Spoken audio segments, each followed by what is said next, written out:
Hello friends, আমি শুভম। দেখুন, এখন কন্টেন্টের ভাটা চলছে, সেরকম কোনো বড় কন্টেন্ট নেই। নেক্সট বড় কন্টেন্ট ওডিসি 17 তারিখে আসছে, আপনারা সবাই জানেন। এবার এই যে ফেজটা, যেখানে কোনো কন্টেন্ট সেরকম রিলিজ হয় না, অনেকের জন্য ফেজটা খুব খারাপ, কারণ তারা নতুন কিছু দেখতে পাচ্ছে না। বাট আমার এই ফেজটা ভালো লাগে, কারণ অনেক সিনেমা বা সিরিজ আছে যেগুলো আমার দেখার ইচ্ছে হয়, বাট অন্য কন্টেন্টের চাপে, বড় বড় কন্টেন্টের চাপে হোক বা নিজের কাজের চাপে হোক, আমি সেগুলো দেখতে পারি না। বাট সেগুলো দেখার ইচ্ছে ছিল আমার, সেইগুলো আমি দেখার সুযোগ পাই, সেগুলো নিয়ে কথা বলতে পারি আমি, যার জন্য না আমার এই ফাঁকা টাইমটা ভালো লাগে। যেরকম এখন এই ভিডিওতে যে সিনেমাটা নিয়ে কথা বলবো, সেই সিনেমাটা আমার হলে গিয়ে দেখার ইচ্ছে ছিল, বাট দেখা হয়ে ওঠেনি। যেই দেখলাম অ্যামাজন প্রাইমে এসছে, হিন্দি ডাবিং অ্যাভেলেবেল আছে, আমি বললাম চলো এটা দেখবো এবং দেখে আপনাদের সাথে সেই এক্সপিরিয়েন্সটা শেয়ার করবো। সিনেমাটার নাম দ্য শিপ ডিটেকটিভস। 2005-এর একটা নভেল ছিল, থ্রি ব্যাগস ফুল, সেই নভেল থেকে অ্যাডাপ্ট করা এর গল্প। এবার এই সিনেমাটা হলো কেমন দেখুন। এই সিনেমাটা দেখার পর প্রথমে দুটো জিনিস আমার মনে হয়েছে। এক, যে কেন আমি এই সিনেমাটা হলে গিয়ে দেখতে গেলাম না, এটা আমার দেখার ইচ্ছে ছিল এবং আমি জানতাম এটা ভালো হবে।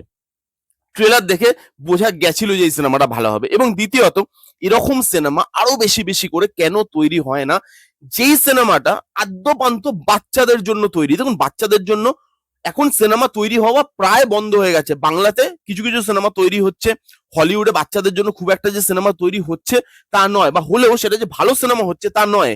তো যেই প্যারেন্টস এই ভিডিওটা দেখছেন আমার, তাদেরকে বলবো এই সিনেমাটা বাচ্চাদেরকে নিয়ে বসে দেখুন, বাচ্চারা এনজয় করবে। বাচ্চাদের জন্য সিনেমা তৈরি হয় না, যখন হয়েছে ভালো সিনেমা হয়েছে, এটা বাচ্চাদেরকে এনজয় করতে দিন। এটা না পুরো ইনোসেন্সি, কমেডি, কিউটনেসে ওভারলোডেড। যেরকম পিৎজা বাচ্চাদের খুব পছন্দ, যত টপিংস দেবেন, যত চিজ দেবেন, বাচ্চাদের বেশি ভালো লাগে। এটাও পুরো ওভারলোডেড একটা জিনিস এবং বাচ্চাদের এটা ভালো লাগবে।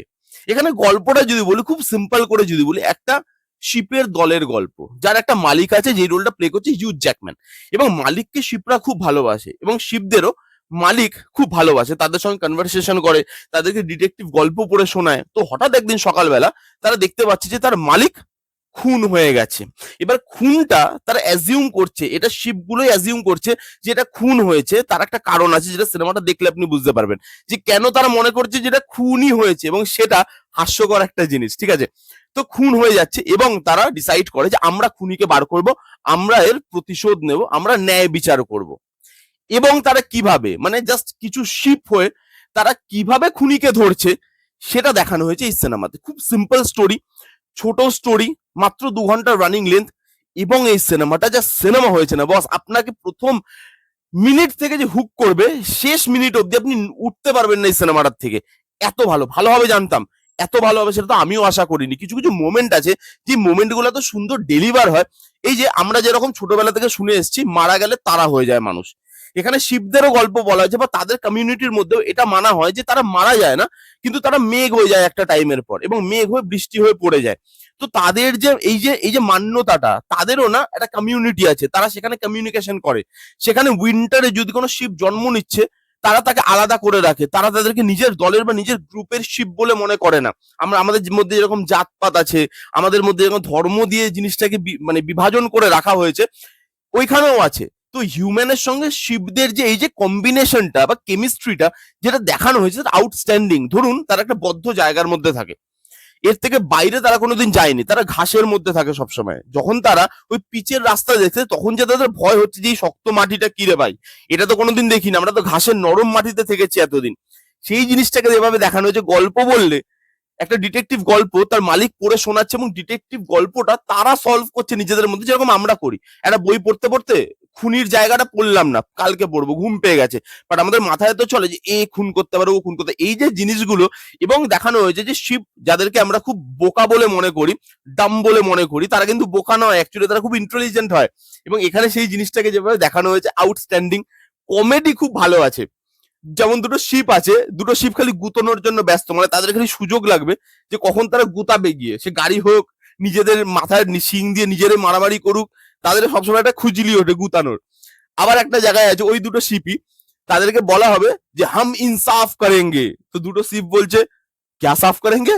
মানে এই যে জিনিসটা, নতুন ওয়ার্ড, নতুন ওয়ার্ল্ড তাদের জন্য জানা, সেখানে বেরোচ্ছে তারা, নতুন এক্সপিরিয়েন্স করছে, সেখানে যে কমেডিটা উঠে আসছে, কমেডিটা ভালো। একটা শিপ আছে কালো রঙের, একদম কুচকুচে কালো, এবং সে হচ্ছে উইন্টারে জন্ম নেওয়া শিপ। তো তাকে দল থেকে আলাদা করে রাখা হয়, তার যে পাস্ট স্টোরি, তার সঙ্গে যে ইমোশনাল জিনিসটা তৈরি হচ্ছে বাকি শিপদের, একটা বাচ্চা শিপ আছে সে উইন্টারে জন্ম নিচ্ছে, তো তাদের সঙ্গে বাকি শিপ এবং মানুষদের যে ইমোশনাল বন্ডিংটা, কমেডি আর ইমোশনের যে ব্যালেন্সটা সেটা এত ভালো এবং কিউটনেস ওভারলোডেড।